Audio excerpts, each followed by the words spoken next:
uNkulunkulu akabusise kama kupastor weNiki Channel Mfuleki. Ngiyacela ukuthi inamba isenze kuphela uma ungumlandeli kusona ekuseni ya 5 ntambama. Uyafona awusebenzisa WhatsApp noma SMS. Sibheka la ayabonga Magubane uthi ukuphupha ufonela emsebenzini ukudecline. Uthini ukuphupha ufonela umsebenzi ukudecline kushone mkhulu. Ungibizana ngomkhulu ke nokho. Akabingelela akaceli into ayaziyo ukuthi ngibize ngomkhulu. Kanza kwethu akekho ofayo mebingelelile. Akekho ofayo uma ecelile, yabona. Uphupha a decline. I don't know, she was trying to say uphuphe bemxosha emsebenzini or ubefaka isicelo somsebenzi bamrejecta. Okay?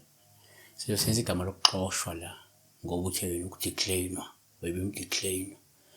So ukuxoshwa. Okay, number 1. Ngokuqondile, uma ngathi uphupha uxoshwe emsebenzini, kungawuphawu nje olubi. Oluqondile osuke lusho ukuthi kungenzeka uyaxwayiswa ngesimo esingalindelekile esizokwehlela sokuthi uxoshwe emsebenzini. Wasisho nje ngoba abanye abantu uma bephupha baphupha into eyenzeke exactly njengoba beyibonile, yabona? Isaiah 47 verse 11, kepha ububi buya kukwehlela. Awuyikwazi lapho uvela khona. Nengozi iyakuwela phezu kwakho, awuyikuba namandla okuyichezukisa, incithakalo ifike phezu kwakho ngokuzumayo ungazi. 2. Kuyenzeka uma uphupha uxoshwe emsebenzini kuba uphawu olubi olungabuye kwesinye isikhathi uchaza ukuthi kungenzeka kunesichitho sezitha ezikuzondayo okumele usiqaphele esingase siholele exoshweni kwakho, yabona? Amahubo 31 verse 1, Amahubo 3 verse 1. Hawu Jehova, ziningi izitha zami, baningi abangivukelayo.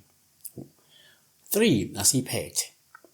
Ngokujwayelekile shuthi normally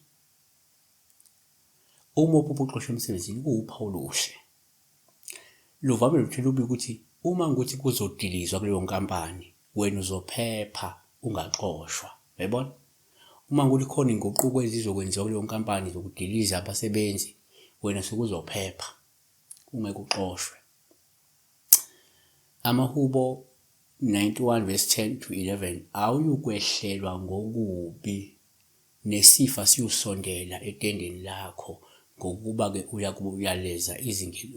uyaleza ingilosi zakhe ngawe zikulondoloze ezindleleni zakho zonke.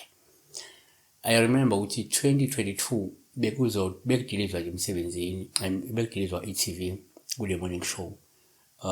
Then a lady usebenza khona lapha, she dreamt naye ngathi uyadilizwa. I said to her, hey wena ngeke bakudilize lapho.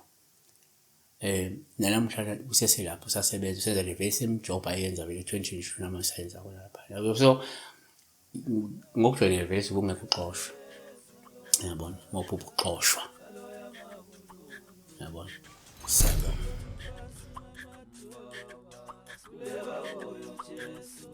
Siwe ni pansi na matuyo,